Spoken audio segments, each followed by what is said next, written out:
जय हिंद दोस्तों, स्वागत है आप सभी का आपके अपने परिवार न्यू सृजन एकेडमी में। तो जैसा कि आप लोग थंबनेल देख रहे हैं, आज हम लोग यहाँ पे करने वाले हैं एसएससी सीपीओ 26 जून का जो पेपर था उसका हम लोग यहाँ पे एनालिसिस करने वाले हैं। तो मेरे भाई, आप लोग जितने भी लोग मेरे वीडियो पहले वाले देखे होंगे उसमें से 4 सवाल यहाँ से पूछा गया था जो हमने 26 जून को ही कराया था, यानी एग्जाम में जाने से पहले हमने टॉप 10 सवाल कराए थे, जिसमें से यहाँ पे 4 ऐसे सवाल थे जो आपको एग्जाम में एज इट इज देखने को मिला था। मेरे भाई, आज हम देखेंगे कि और ऐसे कितने प्रश्न हैं जो कि बिल्कुल इजी से यहाँ पे हम सॉल्व कर लेते हैं। ठीक है, तो सीधा ही हम लोग प्रश्न के ऊपर चलते हैं और वीडियो को लाइक शेयर एंड सब्सक्राइब करते हुए चलेंगे ताकि हर पल की अपडेट आपको सबसे पहले आप तक मिले। देखो मेरे भाई, बहुत ही प्यारा सा शानदार सा प्रश्न पूछा गया था और एग्जाम की लेवल की बात किया जाए तो यहाँ पे इजी टू मॉडरेट आपका रखा गया था। इजी टू मॉडरेट था मेरे भाई। पेपर जो है बहुत ही आसान था यहाँ पे, और आप लोग इसमें से बहुत ही क्वेश्चंस को आसानी से कर सकते थे। मेरे पास जितने भी क्वेश्चंस आए हैं ये आपका 100% ऑथेंटिक है। थोड़ा लेट से हम एनालिसिस करवा रहे हैं, किसी कारण बस हम यहाँ पे नहीं थे इसी वजह से। लेकिन सबसे बड़ी बात यह है मेरे भाई कि इस सवाल में से जो हम टॉप 10 कराए थे उसमें से 10 सवाल यहाँ पे 10 सवाल जो कराए थे उसमें से 4 सवाल आपको देखने को मिलेंगे। बस एग्जामिनर क्या किया, यहाँ पे डाटा चेंज किए हैं। अब पता नहीं या तो मेरी वीडियो देख के यहाँ पे इसने क्वेश्चंस को सेट किया या फिर जो भी है, लेकिन यहाँ पे जो आप 26 जून वाले वीडियो में जाइए, प्लेलिस्ट में है, आप देख सकते हैं। वहाँ पे हमने 26 जून को टॉप 10 सवाल करवाए थे, उसमें से 4 सवाल आपका एज इट इज देखने को मिला है। तो चलिए हम लोग देखते हैं और उस सवाल को भी बताएंगे। जो लोग वीडियो को यहाँ पे पहली बार देख रहे हैं, जो हमने जिस दिन पेपर था उसी दिन ही हम यहाँ पे सॉल्यूशन करवाए थे। ठीक है मेरे भाई, आगे बढ़ते हैं और देखते हैं कैसे कैसे प्रश्न पूछा गया था बहुत ही इजी तरीके से।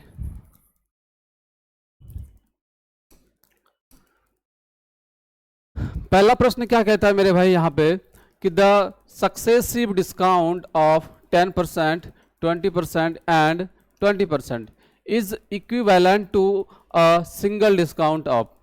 यहाँ पे बात किया गया है मेरे भाई, डिस्काउंट चैप्टर से पूछा गया था। बहुत ही हलवा सा प्रश्न है कि 10%, 20% और 20% की क्रमिक छूटों के बराबर एक एकल छूट कितनी मिली।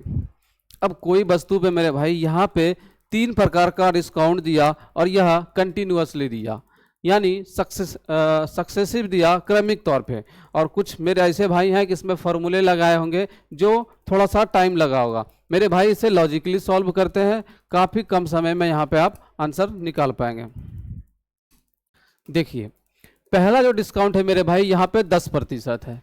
कितना है? 10%। 10% का फ्रैक्शन वैल्यू क्या होता है? 1/10। यानी जो चीज़ 10 रुपये का था, 1 का डिस्काउंट मिल गया, अब वह 9 रुपये में उसको दिया होगा। यानी ये हमारा एमपी का रेशियो आता है, एमपी का, और यहाँ पे एसपी का। मार्केट प्राइस 10 था, 1 का डिस्काउंट मिला, कितने में बेचा होगा? 9 में। उसी तरीके से फिर अगले दिया 20%, यानी 1/5, यानी 5 की वस्तु उसे 4 रुपये में दिया। उसी तरीके से फिर से दिया है 20%। फिर से देने का मतलब है कि फिर से उसने 5 का 4 में। क्लियर है यहाँ तक? अब जब एमपी के रेशियो को मल्टीपल करेंगे तो यहाँ पे एमपी का रेशियो निकल के चला आएगा, और एसपी के रेशियो को मल्टीपल करेंगे तो एसपी का रेशियो निकल के चला आएगा। तो यहाँ पे कितना आ गया? बचे 25 और दहाई 250। क्लियर है? अब यहाँ पे 4 चौका 16, 16 निम 144, यानी कितने का डिस्काउंट मिल रहा है? 250 रुपये का था, 144 मिल रहा है। 250 रुपये का था, 144 का मिल रहा है। तो नंबर में उसे कितने का चेंज देखने को मिल रहा है? तो 10 में से 4 गया यहाँ पे 6, 4 में से 4 चला गया 0, और 2 में से 1 गया 1। 106 रुपये का किसके ऊपर मेरे भाई? 250 के ऊपर। 250 के ऊपर। प्रतिशत में बदलने के लिए यहाँ पे हम लोग 100 के साथ मल्टीपल।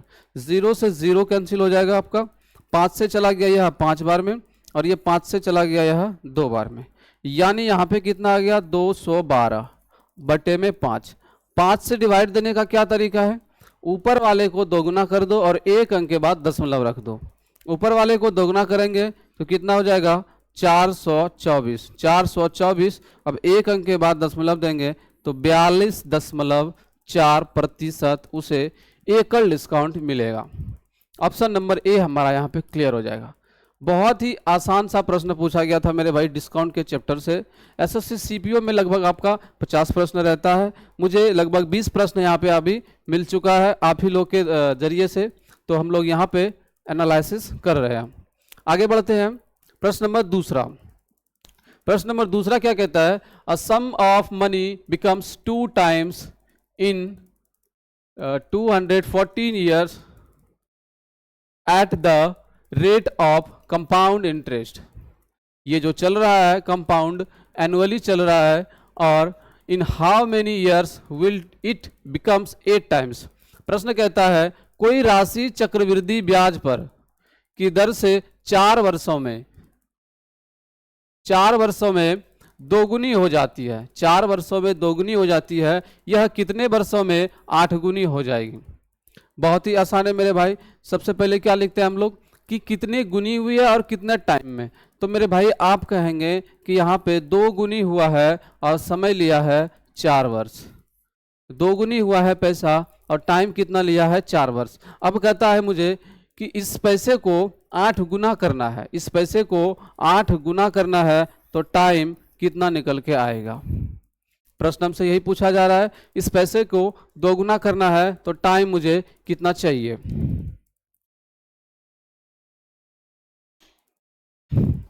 देखो मेरे भाई यहाँ पे 2 गुना हो रहा है 4 वर्ष में, पूछा जा रहा है कि 8 गुना होने में यह पैसा कितना टाइम लगेगा। तो यहाँ पे देखो मेरे भाई 2 के पावर 1 के बराबर 4 है, तो इसको हम लोग 8 को कैसे लिख सकते हैं? आप कहेंगे 2 की पावर क्यूब। 2 की पावर क्यूब को हम लोग 8 लिख सकते हैं। अब यहाँ 1 का वैल्यू 4, तो 3 का वैल्यू क्या हो जाएगा? 4 तिया 12, यानी 12 वर्ष लगेंगे 8 गुने पैसे होने में। तो राइट आंसर क्या हो जाएगा मेरे भाई इसका? 12। ऑप्शन नंबर बी हमारा यहाँ पे करेक्ट हो जाएगा। ठीक है, तो इसी तरीके से प्रश्न आपका सीआई से पूछा गया था। आगे देखते हैं, ये हमारा रेशियो एंड प्रपोर्शन से, ये जो टॉपिक है मेरे भाई ये हम क्लास में करवा चुके हैं और ये बिल्कुल आसान है। और ये जो यहाँ से डाटा लिया गया 81, हमने भी पहले डाटा 81 ही रखा था, बस यहाँ पे है इसने नया क्या किया, इसमें ए लगा दिया है, नया ए लगा दिया है, और ये चीज़ें हम क्लास में करवा चुके हैं। ठीक है, तो जो बच्चे मेरे पढ़े होंगे वो इस प्रश्न को बिल्कुल आसानी से यहाँ पे कर लिए होंगे। देखो मेरे भाई यहाँ पे कहता है चौथा समानुपाती 81 है, दिया हुआ है कितना? 81। चौथा समानुपातिक, चौथा समानुपातिक क्या होता है मेरे भाई? आप कहेंगे BC/A। B के जगह पे A है और C के जगह पे 16A है। क्लियर है? उसके बाद A के जगह पे क्या है मेरे भाई? 4। अब इसकी जो वैल्यू दिया हुआ है ये आपका 81 दिया हुआ है। यहां तक क्लियर है? अब 4 के टेबल से ये चला गया 4, यानी मेरे भाई यहां से कितना आ गया? 4A² = 81। तो A² = क्या हो जाएगा? 81/4। तो यहां से A की वैल्यू क्या हो जाएगा? आप कहेंगे 9/2, 9/2, यानी डिवाइड करेंगे तो कितना आ जाएगा? 4.5। A का वैल्यू यहाँ पे आपका राइट आंसर हो जाएगा। ऑप्शन नंबर डी हमारा यहाँ पे क्लियर है। ऑप्शन नंबर डी हमारा यहाँ पे क्लियर है। थोड़ा बहुत डाटा इधर उधर हो सकता है मेरे भाई, क्योंकि जो ऐसे मित्र थे प्रश्न को भेजा है कि इस टॉपिक से था, इस तरीके से था, इसीलिए 100% श्योर नहीं है, इसलिए मैंने यहाँ पे जितने भी ऑप्शन लिया है ये अपने अनुसार मैंने यहाँ पे फिक्स किया है। लेकिन जो टॉपिक था बिल्कुल ही आपका 100% ऑथेंटिक है, इसी तरीके से यहाँ पे बताया गया है। आगे बढ़ते हैं। ये देखो बहुत ही आसान सा प्रश्न है मेरे भाई, टाइम स्पीड एंड डिस्टेंस के चैप्टर से पूछा गया एक प्रश्न कि अ police man follows a thief who is 600 ahead of the policeman. If the policeman and the thief run at speeds of 10 km/h and 8 km/h respectively, how much time will the policeman catch the thief? Police को पकड़ने में कितना समय लगेगा? प्रश्न कहता है एक पुलिसकर्मी एक चोर का पीछा करता है जो पुलिसकर्मी से 600 मीटर आगे है।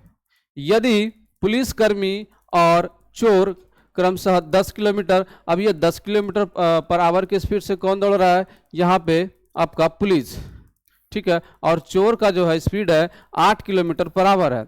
चाल से दौड़ते हैं तो पुलिसकर्मी कितने समय में चोर को पकड़ लेगा। देखो मेरे भाई, चोर आगे आगे चल रहा है और पुलिस यहाँ से पीछे पीछे भागते उसको पकड़ने के लिए जा रहा है। तो चोर और पुलिस का जो डिस्टेंस दिया हुआ है ये हमारा 600 है।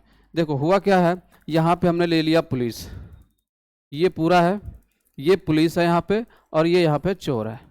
क्लियर है। अब चोर यहाँ पे भाग रहा है और इन दोनों का जो बीच का डिस्टेंस है ये 600 मीटर का है। प्रश्न कहता है कि पुलिस जो है चोर का पीछा करता है जो 600 मीटर से आगे है, 600 मीटर से यहाँ पे आगे है।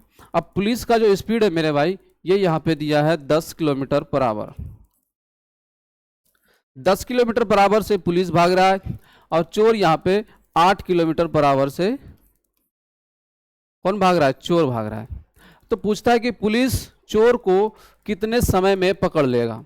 अब यहाँ पे जो डिस्टेंस है मेरे भाई ये 600 मीटर है, और यहाँ पे आप देख सकते हैं जब भी चोर वह चलेगा और पुलिस पीछा करेगा तो इन दोनों के बीच हमेशा यही 600 मीटर का गैप रहेगा। जब यही 600 मीटर का गैप रहेगा तो चोर और पुलिस के लिए यही 600 मीटर यहाँ पे डिस्टेंस का काम करेगा। तो हमसे पूछा है पकड़ने में कितना समय लगेगा। तो समय बराबर होता है मेरे भाई, समय बराबर आप कहेंगे दूरी बटे चाल। क्या होता है, दूरी बटे चाल। क्लियर है यहाँ तक। तो मेरे भाई दूरी यहाँ पे कितना है, 600 मीटर, मीटर में है, और आंसर सभी आपका ये समय मिनट में पूछा है लेकिन आंसर मैंने सेकंड में यहाँ पे शिफ्ट किया है। अब देखो 600 यहाँ पे क्या हो गया आपका डिस्टेंस। अब देखो मेरे भाई पुलिस जो है 10 किलोमीटर पर आवर से चल रहा है और चोर यहाँ पे 8 किलोमीटर पर आवर से चल रहा है, दोनों एक ही डायरेक्शन में दौड़ रहा है। तो इसका क्या मतलब है, दोनों का जो रिलेटिव स्पीड होगा यहाँ पे 2 किलोमीटर पर आवर होगा, 2 किलोमीटर पर आवर होगा। यानी दोनों का जो चाल का डिफरेंस होगा यही यहाँ पे एक्चुअल चाल की काम करेगा। तो ये हमारा था मीटर में। अब इसे भी मीटर में बदलने के लिए 5/18 से हम लोग मल्टीपल करेंगे तो 18 ऊपर चला जाएगा। अब यहाँ से काट पीट करते हैं तो यहाँ से पता चलेगा समय कितना लगा। ठीक है, तो 2 और 5 10, 10 से 1 0 खत्म, 8 8 कितना हो गया 72, 720 सेकंड। मिनट में पूछा है, हम लोग क्या करेंगे 60 से यहाँ पे डिवाइड कर देंगे तो इस हिसाब से यहाँ पे कितना आ गया 12 मिनट। 12 मिनट आपका राइट आंसर हो गया। ठीक है मेरे भाई, ऑप्शन नंबर डी यहाँ पे करेक्ट हो जाएगा, ऑप्शन नंबर डी यहाँ पे करेक्ट हो जाएगा। तो ऐसा ही प्रश्न पूछा गया था मेरे भाई, अगर आप प्रैक्टिस करके जाते हैं तो बहुत ही आसानी से इसे सॉल्व कर पाते हैं। और सभी को शुभकामनाएं भी है आगे मेंस के लिए, और इतनी भी ज़्यादा आपको मतलब एक्साइट नहीं होनी है। अभी आपका और एक पहाड़ रखा हुआ है, फिर आने वाला CGL, CHSL, MTS, इन सभी में यह चीज़ें काम देगा। तो वीडियो को पूरा एकदम शुरू से देखते रहेंगे ताकि आपको बहुत ज़्यादा यहाँ पे बेनिफिट मिलेगा। आगे बढ़ते हैं। देखो मेरे भाई, A and B can do a work in 20 days and 30 days respectively if A and B work part of together for 2 days. How much work left? प्रश्न कहता है कि A और B किसी काम को क्रमशः 20 दिन में और 30 दिन में पूरा कर सकते हैं। यदि A और B मिलकर 2 दिन काम करे तो कितना काम शेष रहेगा। यहाँ पे 2 लोग हैं, पहला यहाँ पे A है हमारा, A इसी काम को यहाँ पे 20 दिन में कंप्लीट कर रहा है और B जो है मेरे भाई यहाँ पे 30 दिन में कंप्लीट कर रहा है। पूछता है कि अगर इसने A और B दोनों मिलकर 2 दिन तक काम किया तो अब काम कितना रहेगा, शेष काम बताइए। मेरे भाई टोटल वर्क पहले निकाल लेते हैं। तो टोटल वर्क निकालने का क्या तरीका है, इन दोनों का LCM लेंगे। जब इन दोनों का LCM लेंगे तो यहाँ पे क्या निकल के आएगा 60। अब A 20 दिन में पूरा करता है, टोटल काम 60 है, तो एक दिन में कितना करता होगा 3, ये 3 उसकी कैपेसिटी निकल के चला आया। वन डे वर्क को ही कैपेसिटी कहते हैं। अब आगे देखिए कि बी जो है 30 दिन में पूरा करता है, तो 60 काम को पूरा करने में एक दिन में कितना करता होगा, तो आप कहेंगे 30 दूनी 60 यानी एक दिन में 2। अब ये ए एक दिन में 3 करता है और बी एक दिन में 2 करता है, तो दोनों मिलकर 2 दिन तक में कितना किया होगा। ए एक दिन में 3 और बी एक दिन में 2, तो दोनों मिलकर एक दिन में 5 काम, एक दिन में 5 काम, तो 2 दिन में कितना 10 काम, 10 काम किया। टोटल काम कितना था मेरे भाई 60, यानी वह जो है काम का 1/6 भाग किया। इतना काम किया तो बचा कितना, आप कहेंगे 6 में से 1 माइनस हो जाएगा तो 5 और बटे में 6, यानी 5/6 भाग ये है शेष काम हमारा यहाँ पे रह गया। क्लियर है, 5/6 काम हमारा यहाँ पे रह गया। ऑप्शन नंबर बी हमारा यहाँ पे करेक्ट हो जाएगा। ऑप्शन नंबर बी हमारा यहाँ पे करेक्ट हो गया। आगे बढ़ते हैं। If an ABC BD is equal to 5 centimeter and DC is equal to 2.5 centimeter, 12 and D is a point on BC such that AD bisect A, then AB ratio ABC।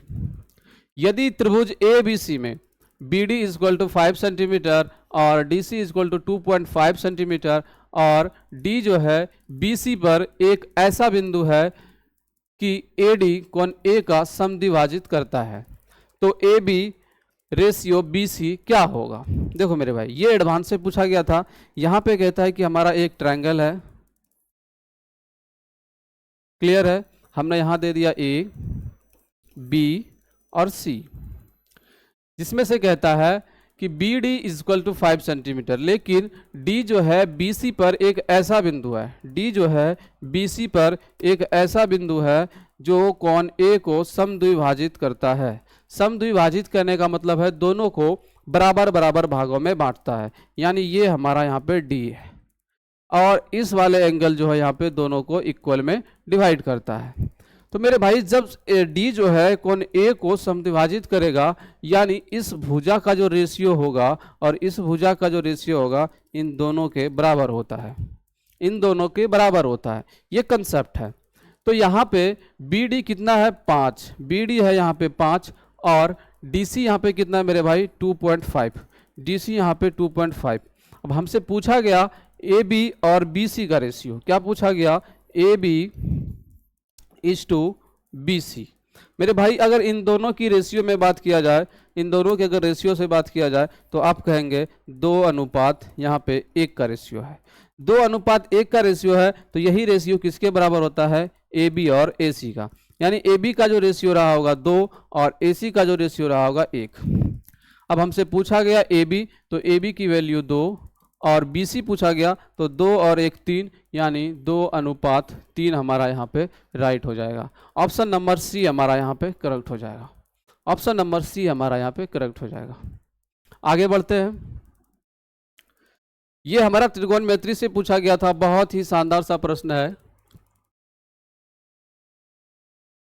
क्या कहता है मेरे भाई, यदि sec 5a - 15 degree is equal to cosec 15 degree - 2a है, तो cos a plus sine 2a plus tan 1.5 का मान ज्ञात कीजिए। देखो मेरे भाई, सेक और कॉसेक दोनों का इनटू में क्या होता है 90 डिग्री, तो हम लोग यहाँ से क्या लेते हैं, इसका सम और इसका सम यहाँ पे 90, यानी 5a माइनस 15 डिग्री प्लस का 15 डिग्री माइनस 2a, यह किसके बराबर होता है 90 डिग्री के। यह किसके बराबर होता है 90 डिग्री के। यहाँ तक क्लियर है।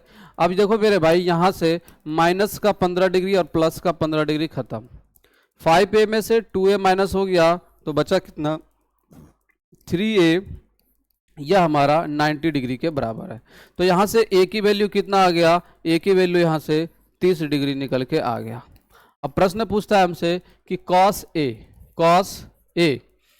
a यानी cos 30 डिग्री, cos 30 डिग्री और प्लस sin 2a यानी कि sin 60 degree, sin 60 degree plus tan 1.5 के साथ मल्टीपल करेंगे तो tan 45 डिग्री का मान पूछा है। तो यहाँ से कितना हो जाएगा मेरे भाई, √3/2 और sin 60 भी होता है अपने, √3/2 और tan 45 तो हो गया 1। √3/2 जोड़ेंगे तो क्या निकल के आएगा, √3 और प्लस का 1 है तो +1, तो √3 + 1 आपका राइट आंसर हो जाएगा। ऑप्शन नंबर डी यहाँ पे करेक्ट हो जाएगा। क्लियर है, आगे बढ़ते हैं। If going along with the stream for 15,600 metre a boat takes 12 minutes and against the stream it takes 13 minutes, then find the speed of stream। मेरे भाई ये बॉट और एंड स्ट्रीम से प्रश्न पूछा गया था, बहुत ही आसान आता है ये चैप्टर, लेकिन इसमें थोड़ा सा कैलकुलेटिव किया है। तो कुछ ऐसे मित्र थे मेरे भाई यहाँ पे कि वो डर के निकल गए, तो डरना नहीं था मेरे भाई, ये एग्जाम की चीज़ था, इसमें थोड़ा सा टाइम लगता लेकिन आप यहाँ पे आंसर सही निकाल पाते। देखो इसमें क्या कहा गया कि एक नाव धारा के साथ 15,600 मीटर जाने में 12 मिनट का समय लेती है और धारा के विपरीत दिशा में 13 मिनट का समय लेती है, तो धारा की गति ज्ञात करें। हमने कहा मेरे भाई कि नाव की जो चाल है इसे हम लोग x मानते हैं और जो धारा की चाल है उसे हम लोग y मानते हैं। अब क्या होता है, जब धारा के साथ चलता है तो स्पीड यहाँ पे जुटता है, जब धारा के साथ चलता है तो यहाँ पे क्या हो जाएगा, दोनों का स्पीड जुट जाएगा। अब ये स्पीड है यानी चाल, ये क्या है यहाँ पे चाल, ठीक है। अब यह चाल बराबर क्या होता है, तो आप कहेंगे दूरी बटे समय, दूरी बटे समय यानी कि दूरी जो दिया हुआ है अपने पास 15,600। क्लियर है, और समय कितना है 12 मिनट, समय है यहाँ पे 12 मिनट। ये चीज़ जो हमारा मेरे भाई मीटर में है और यहाँ पे 12 मिनट में है, तो सेकंड में बदलने के लिए क्या करेंगे, यहाँ से 60 का मल्टीपल काट पीट कर लेते हैं तो क्या निकल के आएगा, ये देखो आप 0 से 0 कैंसिल चला गया और 12 से यह आपका 30 बार में चला जाता है, 12 और 13, ठीक है 30 चला गया। अब यहाँ से 6 से जब देंगे तो 6 पंचे 30, यानी x प्लस वाई का वैल्यू कितना निकल के आ गया, देखो चाल बराबर दूरी अब बटे समय, दूरी था 15,600, धारा के साथ चल रहा था, चाल हमने प्लस लिया और समय था यहाँ पे 12 मिनट, मिनट को हम लोग किस में बदलना चाह रहे थे, सेकंड में, तो 60 का मल्टीप्लाई कर दिया, 0 से 0 कैंसिल और 12 के टेबल में यह 13 बार में जाता है, कितने बार में, 13 बार में जाता है, तो यहाँ पे कितना हो जाता 13। अब 1 0 बचा था तो 1 0, यानी यहाँ जो बचने वाला था 130 बटे में 6, 130 बटे में 6, 6 से डिवाइड करेंगे तो 6 दूनी 12, क्लियर है, 1 10, तो 6 1 का 6, 4 40, 6 6 36, यानी 21.66 यहाँ पे आ रहा है। यहाँ तक क्लियर है। आगे कहता है धारा के विपरीत दिशा में उसे 13 मिनट का समय लगता है, तो धारा का विपरीत क्या हो जाएगा मेरे भाई, x माइनस वाई, चाल बराबर दूरी बटे समय, दूरी तो दोनों के लिए सेम ही है 15,600। अब समय जो यहाँ पे लग रहा है 13 मिनट का, सेकेंड में बदलने के लिए यहाँ पे हम लोग 60 के साथ मल्टीपल, यहाँ पे क्या हो जाएगा 0 से 0 कैंसिल और 13 के टेबल में यह चला गया, 12 बार में 1 0 था तो 1 0 और 6 से चला गया यह 20, यानी x माइनस वाई की जो वैल्यू आया 20 आया। अब ये किस में आया, मीटर पर सेकंड में, किस में आया, मीटर पर सेकंड में। अब क्या होता है मेरे भाई, जब दो इक्वेशन आ गया, मुझे क्या निकालना है, धारा की गति, धारा को हमने y वहाँ पे माना है तो y की वैल्यू निकालना है, तो यहाँ पे प्लस माइनस से तो खत्म हो जाएगा, तो 2x की जो वैल्यू यहाँ पे निकल के आएगा 20 और 21.66, दोनों को जोड़ेंगे तो 20 20 40, यानी 41.66। x से डिवाइड करेंगे तो कितने से गया, 2 0, 20 दूनी 40, 2 8 16, 3, कितना हो गया 3, 2 अंक के बाद दशमलव था इतना। जब x की वैल्यू इतना है तो मुझे y की वैल्यू चाहिए, इसमें से यहाँ पे रख लेंगे, दोनों को जोड़ते हैं जब 21.66 आता है, यानी y की वैल्यू जो है आपका लगभग 0.8 मीटर पर सेकंड है, 0.8 मीटर पर सेकेंड है। ऑप्शन नंबर डी हमारा यहाँ पे राइट हो जाएगा। ऑप्शन नंबर डी हमारा यहाँ पे क्लियर है। आगे बढ़ते हैं। ये देखिए ट्रिगोनोमेट्री से यहाँ पे फिर से पूछा गया, यदि cot A is equal to 45/28 है तो साइन ए और माइनस का कॉस ए का मान ज्ञात कीजिए। देखो मेरे भाई ये यहाँ पे ट्रिपलेट से पूछा गया था। ट्रिपलेट में क्या होता है, जब ये 90 डिग्री पे हमारा बनता है, देखिए यहाँ पे ए हो गया और इसको हमने बी ले लिया और यहाँ पे सी, ये हमारा 90 डिग्री है। अब कहता है कि कॉट ए जो है 45/28 है। कॉट ए क्या होता है मेरे भाई, आधार बटे लंब, आधार बटे लंब। देखो इसके सामने वाली भुजा तो लंब होगा, तो ये हमारा क्या होगा, आधार। यानी यहाँ से जो है हमारा 45 है और ये हमारा कितना है, 28। तो मेरे भाई ट्रिपलेट आपको मालूम होगा कि 45 और 28 का ट्रिपलेट क्या होता है, 45 28 का ट्रिपलेट क्या होता है, तो आप कहेंगे 53। कितना होता है, 53। तो यहाँ से AC का जो वैल्यू है ये हमारा 53 आ गया। अब पूछता है साइन ए, साइन ए की वैल्यू पूछा है, यानी लंब बटे कर्ण। तो लंब कितना हो जाएगा, सामने वाले भुजा लंब यानी 28 और बटे कर्ण, कर्ण का काम कौन कर रहा है, 53, minus cos A, cos A, cos A क्या होता है, जिसे साइन ए लंब बटे कर्ण, तो कॉस ए आधार बटे कर्ण। तो आधार इसके लिए कौन सा काम करेगा, 45 और कर्ण का काम 53। तो यहाँ से कितना माइनस हो जाएगा, 45 में से 28 माइनस तो 17 और माइनस का है तो माइनस 17/53 आपका राइट आंसर हो जाएगा। ऑप्शन नंबर बी यहाँ पे करेक्ट हो जाएगा। ऑप्शन नंबर बी यहाँ पे करेक्ट हो जाएगा। क्लियर है, आगे बढ़ते हैं। ये देखिए एक गांव के 20% निवासियों की मलेरिया से मृत्यु हो गया। सेम एग्जैक्ट जो चीज़ें हमने कराया था मेरे भाई, वही चीज़ें लिया गया है। हमने बस मलेरिया की जगह कोरोना लिखा था, बस एग्जामिनर यहाँ पे मलेरिया लिखा हुआ है और बाकी सारा चीज़ हमने वही चीज़ लिखा है। एक गांव के 20% निवासियों की मलेरिया से मृत्यु हो गई। एक दहशत पैदा हो गई जिसके दौरान बचे हुए निवासियों में 30% निवासियों ने गाँव छोड़ दिया। हमने सेम चीज़ें कराया था, यहाँ पे कोरोना लिखा हुआ था। एक दहशत पैदा करने के कारण निवासियों में 30% निवासी गांव छोड़ दिया था। बस ये डाटा एग्जामिनर ने चेंज कर दिया है।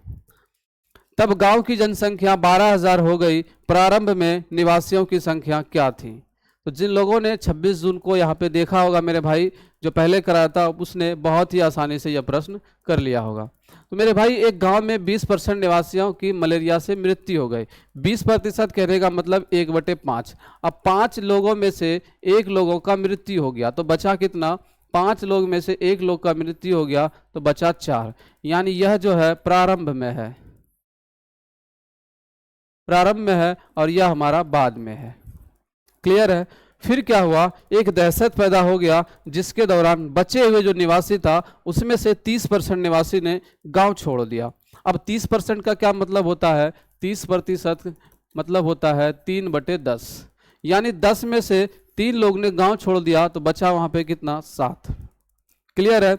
अब कहता है एक्चुअल में जो अभी जो जनसंख्या है यहाँ पे 12,000 है, तो प्रारंभ में निवासियों की संख्या क्या थी। तो यहाँ से देखो मेरे भाई शुरू में कितना था, 50 और यहाँ पे 4 7 28, यानी 28 का ही वैल्यू जो है अभी दिया हुआ है अपने पास 12,000।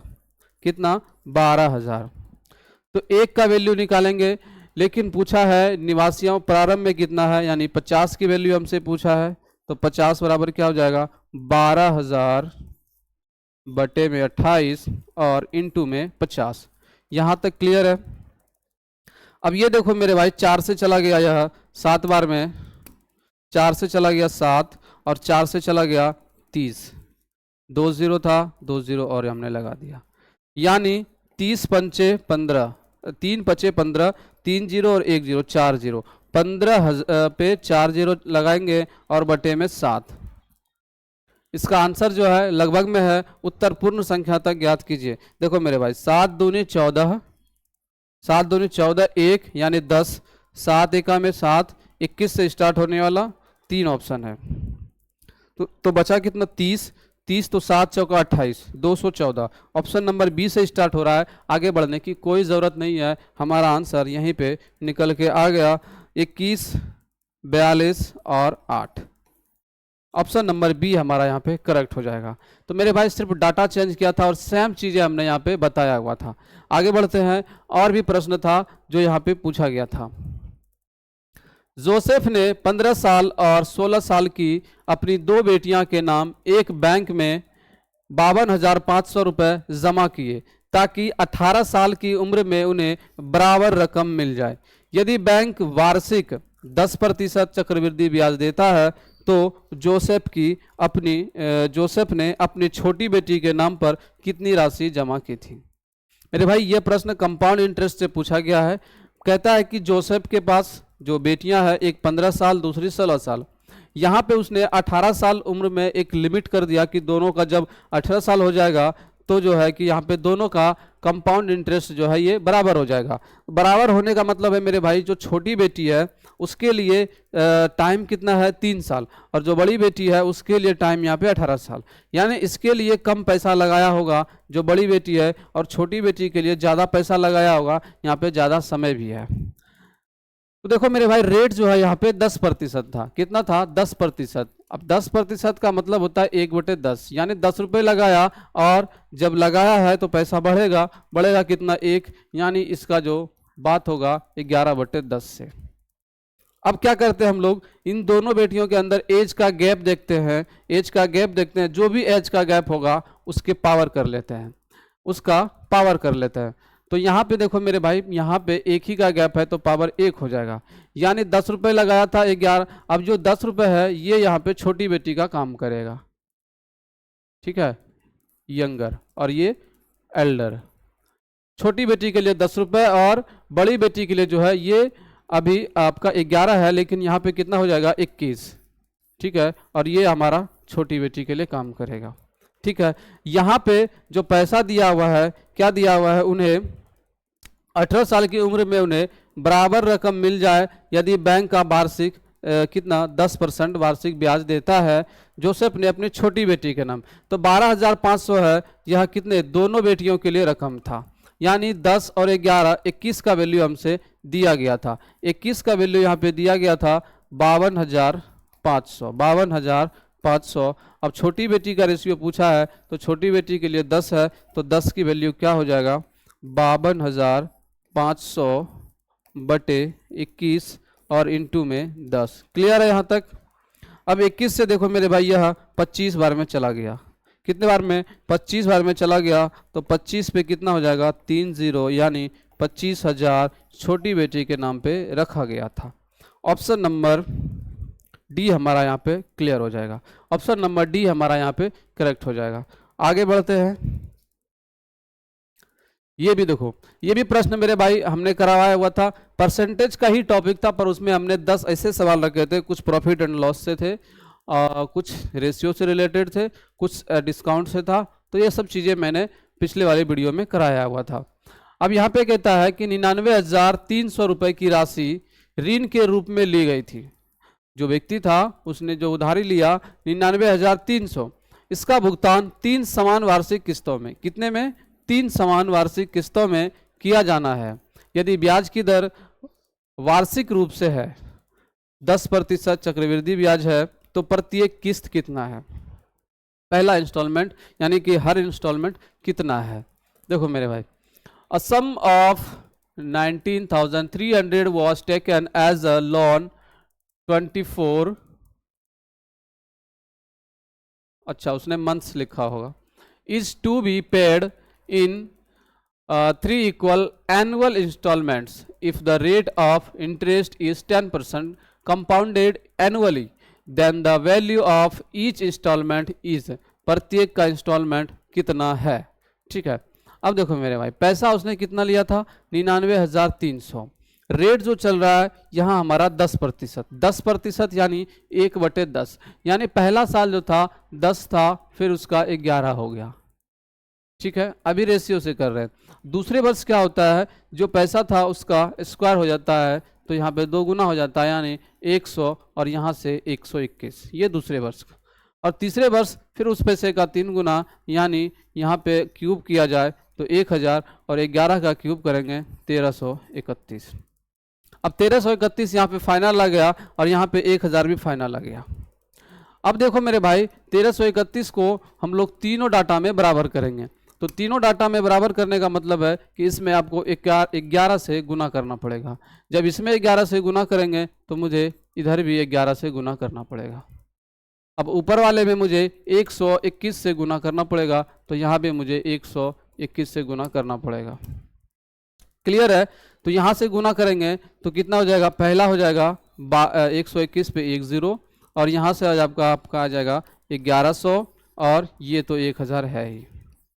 क्लियर है? 0 1 3 और 3, 3310। अब यहाँ पे जो था यही हमारा उसका इंस्टॉलमेंट हो जाता है 1331। यहाँ तक क्लियर है? यानी जिसने पैसा जो लिया था 3310 और इंस्टॉलमेंट जो वो दे रहा है रेशियो में 1331 हर बार। अब पूछा क्या गया कि इंस्टॉलमेंट का कितना है, तो यानी कि 3310 का वैल्यू, 3310 का ही वैल्यू है 93,300। तो एक का वैल्यू देखो मेरे भाई यहाँ से कितना आ गया, ये चला गया आपका 3 बार में, 0 से 0 कैंसिल, ये आपका 3 बार में चला गया, यानी 30 बार में कंप्लीट। एक का वैल्यू 30 और पूछा है प्रत्येक किस्त कितना होगा, तो 1331 इंटू में 30, 1331 इंटू में 30, 0 का 0, 1 तिया में 3, 3 तिया 9, और फिर से 3 तिया 9 और 3, 39,930 रुपये, 39,930। ऑप्शन नंबर ए हमारा यहाँ पे करेक्ट हो जाएगा। ऑप्शन नंबर ए हमारा यहाँ पे क्लियर। तो ये हमारा इंस्टॉलमेंट से पूछा गया था। ठीक है, आगे बढ़ते हैं। ये देखिए, if the chord is drawn of the length equal to radius of a circle, then what is the length of arc. Arc की लंबाई क्या है? यदि यहाँ पे आपका रेडियस 21 सेंटीमीटर है, यदि वृत्त की त्रिज्या के बराबर लंबाई, यदि वृत्त के त्रिज्या के बराबर लंबाई की जीवा खींची जाए तो चाप की लंबाई क्या होगी। देखो मेरे भाई, यहाँ पे कहता है एक सर्कल है, ठीक है। अब जो है इसमें जो रेडियस के बराबर है ये हमारा जीवा है, जैसे यहाँ पे हमने ले दिया रेडियस, क्लियर है। अब इसी के बराबर यहाँ पे क्या है, जीवा है, तो ये हमारा रेडियस है, यानी रेडियस दिया हुआ है अपने पास 21 और ये भी 21 और इसी के बराबर जीवा है, तो ये भी हमारा यहाँ पे 21। अब देखो मेरे भाई, यहाँ पे एक ट्रायंगल बन रहा है और ट्रायंगल में तीनों भुजाएं क्या है, बराबर है। जब तीनों भुजाएं बराबर है तो इसका मतलब है कि यह हमारा समबाहु त्रिभुज है, और समबाहु त्रिभुज का क्या मतलब है कि सभी भुजाएं बराबर होने का मतलब है कि एक भुजा यहाँ पे 60 डिग्री का है, आपस में सभी क्या है यहाँ पे 60 डिग्री का है। पूछा गया चाप की लंबाई क्या होता है, चाप की लंबाई हमसे पूछा गया, चाप की लंबाई क्या होता है मेरे भाई, यानी एल की वैल्यू हमसे पूछा गया। तो पाई आर थीटा अपॉन में कितना होता है 180, पाई आर अपॉन में theta, pi r theta upon में 180 चाप की लंबाई का फॉर्मूला होता है। तो पाई की वैल्यू इसने नहीं बताया है तो हम लोग यहाँ पे ले लेंगे 22/7, और आर की जो वैल्यू है ये अपने पास 21 है, और थीटा का जो वैल्यू निकल के आया ये हमारा 60 है, क्योंकि यहाँ पे किसका काम कर रहा था, इक्विलेटरल ट्रायंगल का। अब यहाँ से 180 नीचे हो जाएगा, ये चला गया 60 से 3 बार में, और 7 तिया का 21, 21 से 21 खत्म, यानी राइट आंसर क्या हो जाएगा 22 सेंटीमीटर। 22 सेंटीमीटर चाप की लंबाई निकल के चला आया। ऑप्शन नंबर बी हमारा यहाँ पे करेक्ट हो जाएगा। तो बहुत ही आसान से पूछा गया था। आगे बढ़ते हैं। A sector of a circle of radius 10 centimetre is formed at 60 degree angle at the center. What will be its area taken? पाई का वैल्यू दिया हुआ है 3.14। 10 सेंटीमीटर त्रिज्या के एक वृत्त का त्रिज्यखंड केंद्र पर 60 डिग्री का कोण बनाता है, इसका क्षेत्रफल क्या होगा। सीधा सीधा फॉर्मूला बेस्ड यहाँ पे पूछा गया था। त्रिज्यखंड का क्षेत्रफल क्या होता है मेरे भाई, आप कहेंगे पाई आर स्क्वायर थीटा बटे 360 डिग्री। 360 डिग्री। अब पाई की वैल्यू उसने दे दिया है 3.14। अब आर की जो वैल्यू है ये कितना दिया है 10, यानी 10 का स्क्वायर 100, और थीटा का जो वैल्यू है मेरे भाई वो यहाँ पे 60 डिग्री, अपॉन में कितना है 360। क्लियर है यहाँ तक? आगे काटपीट करते हैं और इसका आंसर निकल जाएगा। 0 से 0, 6 से चला गया यह 6 बार में, दशमलव हटेगा तो 0 खत्म, यानी 314/6। 6 पंचे का 30, 6 पंचे का 30, 1 14, 6 दूनी 12, 52 से स्टार्ट होने वाला हमारा आंसर हो जाएगा ऑप्शन नंबर ए, 52.33 आपका क्या हो जाएगा right answer. Option number A हमारा यहाँ पे करेक्ट हो जाएगा। क्लियर है मेरे भाई? आगे बढ़ते हैं। ये देखिए, इसमें फिगर नहीं ले पाया। यहाँ पे एक सर्कल था और दो जो है यहाँ पे भुजाएं थी बाह्य रूप से, ठीक है। यहाँ पे हमने नाम दे दिया P, और यहाँ पे A और ये B, इस तरह से था। ये यहाँ पे रेडियस का काम कर रहा है, और यहाँ पे जो है एंगल का वैल्यू दिया हुआ था, एंगल A का जो वैल्यू दिया हुआ था वो दिया हुआ था 40 डिग्री, यानी एंगल A का जो वैल्यू दिया हुआ था 40 डिग्री हमारा ये वाला। अब हमसे पूछता है एंगल AOB का मान ज्ञात करें, एंगल AOB का, यानी ये वाले एंगल का मान पूछता है। तो मेरे भाई जब ये दोनों स्पर्श करता है तो क्या होता है कि जब यहाँ पे 40 होता है या फिर कोई भी थीटा होता है तो यहाँ पे क्या होता है 2 थीटा, यानी इसका 2 गुना होता है। तो 40 का 2 गुना कितना हो जाएगा 80 डिग्री, इस प्रश्न का right answer 80 degree, option number B हमारा यहाँ पे करेक्ट हो जाएगा। या फिर ये देखो मेरे भाई, त्रिज्या जब भी बाह्य रूप से स्पर्श रेखा पे टच करती है तो यहाँ पे हमारा 90 डिग्री का एंगल बनाता है। कितने का 90 डिग्री का। तो यहाँ पे 40 पहले था तो यहाँ पे 50 होगा, और जब त्रिज्या बराबर है तो ये भी 50 होगा। 50 50 100, और त्रिभुज के तीनों भुजाओं का योग, तीनों कोनों का योग कितना होता है 180 डिग्री। तो यहाँ पे 100 आ चुका है, इसका मतलब यहाँ पे 80 डिग्री होगा। तो इस मेथड से भी कर सकते थे। ऑप्शन नंबर बी यहाँ पे क्लियर हो जाएगा। आगे बढ़ते हैं।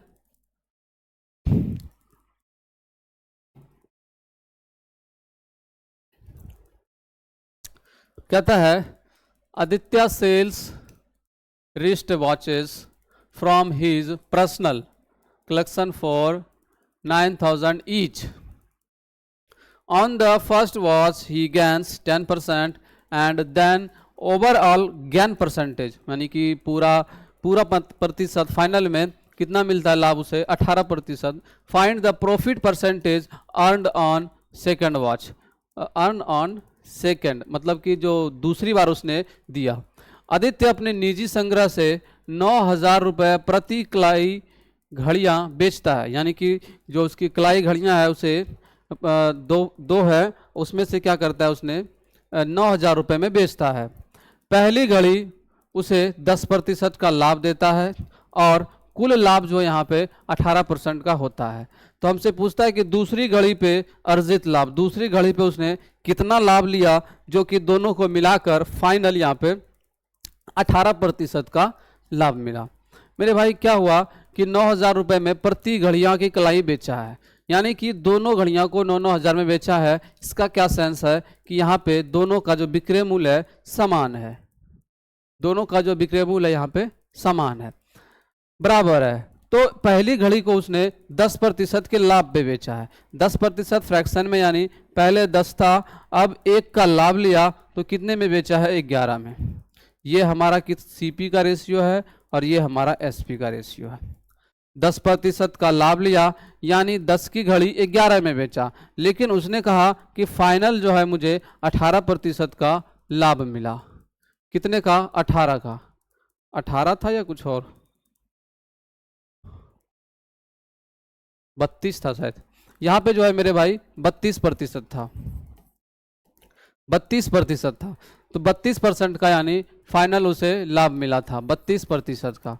तो जो है कि यानी 100 का 32% यानी 32 का लाभ मिला, तो फाइनल कितना आ गया 132।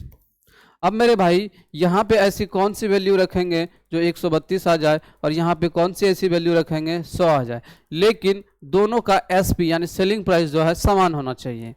तो ऐसी डाटा देखो यहाँ पे क्या करेंगे, जब दोनों का एसपी समान है यानी कि इसका दो गुना यहाँ पे ये रखा हुआ है 132, यानी यहाँ पे दो गुना रखा हुआ है 132, ठीक है, दो गुना रखा हुआ है 132। मतलब क्या मेरे भाई, अगर हम लोग दोगुने की बात करें तो 132 में 200 डिवाइड करेंगे तो यानी आपका 66 आ जाएगा। कितना? 66। यानी दूसरा जो सीपी है 66 और पहला भी सीपी यहाँ पे 66 है, यानी 11 का वैल्यू भी 66 है। जब 11 का वैल्यू 66 तो 10 का वैल्यू कितना हो जाएगा? 60। 10 का वैल्यू 60, यानी 60 का वस्तु उसने 66 में बेचा है। 60 का वस्तु उसने 66 में बेचा है। अब देखिए मेरे भाई कि दोनों जगह एसपी बराबर हो गया और फाइनल यहाँ पे 132 आ गया, यानी 100 की वस्तु 132 में बेचा है तो 32% का लाभ। और इसने इस प्रश्न में था कि कुल लाभ प्रतिशत 32% था। बाई मिस्टेक यहाँ पे किसी तरीके से 18 लिखा गया था। तो मेरे भाई यहाँ पे देखो कि पहला जो सीपी था 60 रुपये, तो दूसरा सीपी क्या होगा जो यहाँ पे 100 रुपये हो जाएगा, तो आप कहेंगे 40। कितना? 40। तो अब निकल के आ गया कि 40 वाला घड़ी को उसने 66 में बेचा है। 40 वाले घड़ी को उसने 66 में बेचा है, तो 26 का लाभ लिया कितने के ऊपर? 40 के ऊपर। प्रतिशत में बदलने के लिए 100 के साथ मल्टीपल। 0 से 0 चला गया आपका, 2 से चला गया ये, और ये चला गया 5 से, और 2 से यहाँ पे 13, यानी 13 पचे 65%। 13 पचे 65% इस प्रश्न का राइट आंसर हो जाएगा। ऑप्शन नंबर बी हमारा यहाँ पे क्लियर हो जाएगा। ऑप्शन नंबर बी हमारा यहाँ पे क्लियर हो जाएगा। क्लियर है? आगे बढ़ते हैं। कपिल एक मोबाइल सचिन को, ये देखो सेम प्रश्न, ये भी हम परसेंटेज के टॉप 10 सवाल में से कराए हुए थे, बस नाम चेंज है और डाटा चेंज है। ये टाइप बिल्कुल हम सेम एज इट इज करवाए थे, अभी भी वीडियो प्लेलिस्ट में है, जाके वहाँ देख सकते हैं। कपिल एक मोबाइल सचिन को 15% लाभ लेकर बेचता है और सचिन पुनः रोहित को 12% लाभ लेकर बेचता है। यदि रोहित 322 रुपये का भुगतान करता है तो कपिल के लिए उस मोबाइल का क्रय मूल्य कितना है? उस मोबाइल का क्रय मूल्य कितना है कपिल के लिए? ठीक है मेरे भाई, यहाँ पे 3 लोग हैं, कपिल, सचिन और रोहित। तो कपिल ने सचिन को बेचा 15% लाभ पर। अब 15% लाभ लेने का क्या मतलब है? फ्रैक्शन किसके बराबर होता है? 3/20। यानी कपिल ने 20 रुपये के मोबाइल को कितने में बेचा? 23 रुपये में। किसको दिया? यह सचिन को दिया। और सचिन ने पुनः रोहित को 12% लाभ पे बेच दिया। अब 12% का फ्रैक्शन वैल्यू क्या होता है मेरे भाई? आप कहेंगे 3/25। 3/25। तो इसने सचिन ने क्या किया? 25 का चीज़ 28 में बेच दिया। 25 का चीज़ 28 में बेच दिया। अब यहाँ से मल्टीपल कर लेंगे। 25 दूनी 50, यानी 500 का घड़ी था, 500 का मोबाइल था। इसका मल्टीपल 8 तिया 24, 2 तिया 6, 8 दूनी 16, 16 और 6 22, 22 और 2 24 का 4, फिर से रहा 2, 2 दूनी 4, 4 और 2 6, यानी 500 का चीज़ 644 में बेचा। 500 का चीज़ 644 में बेचा और अंतिम में कौन लिया है? रोहित। यानी 644 का ही वैल्यू दिया हुआ है मेरे भाई, 644 का ही वैल्यू दिया हुआ है 322। 322 हमसे पूछा गया कि शुरू में कितने का मोबाइल था, यानी कपिल के पास कितने का था, यानी हमसे 500 का वैल्यू पूछा गया। तो यह इसका कितना है? 2 गुना है। तो यहाँ पे कौन सा डाटा होगा? तो 250 रुपये इसका right answer. Option number C यहाँ पे करेक्ट हो जाएगा। ऑप्शन नंबर सी हमारा यहाँ पे करेक्ट हो जाएगा। आगे बढ़ते हैं।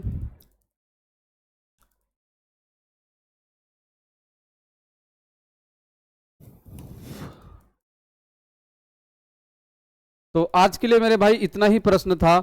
सीपीयू एनालिसिस के लिए हम लोगों ने जहाँ तक जितना भी प्रश्न आपके जरिए आया हुआ था, हम लोगों ने यहाँ पे सॉल्यूशन किया और आपको बताया कि वीडियो जो है, जो भी हम भी यहाँ पे टॉप 10 बता रहे हैं, उसमें से 4 प्रश्न आ गए, इसके लिए बड़ी बात है। एक प्रश्न और था, एक प्रश्न था कि किसी वस्तु पे 15% का लाभ होता है, 15% का छूट देता है और 15% का वृद्धि होता है और 15% का कमी होता है, तो यहाँ पे टोटल परसेंटेज में क्या परिवर्तन हुआ। तो हम बताए थे कि ऐसे प्रश्न में डाटा जब भी सेम रहे तो डाटा का स्क्वायर अपॉन में 100 कर दीजिए, यानी 15 का स्क्वायर जब करेंगे तो 225 निकल के आएगा, और बटे में जब 100 से भाग देंगे तो कितना हो जाएगा, 2 अंक के बाद 2.25% का, और इस केस में हमेशा लॉस होता है। तो ये भी प्रश्न हम यहाँ पे करवाए हुए थे और ऐसा भी प्रश्न यहाँ पे देखने को मिला था। तो मेरे भाई वीडियो में पूरा बने रहने के लिए आपका बहुत बहुत धन्यवाद। आपको काफ़ी ज़्यादा हेल्पफुल होगा आने वाले एसएससी CHSL में भी एग्जाम में, और आपका MTS में, और CGL 2024 में। तो वीडियो देखने के लिए आपका फिर से बहुत बहुत धन्यवाद।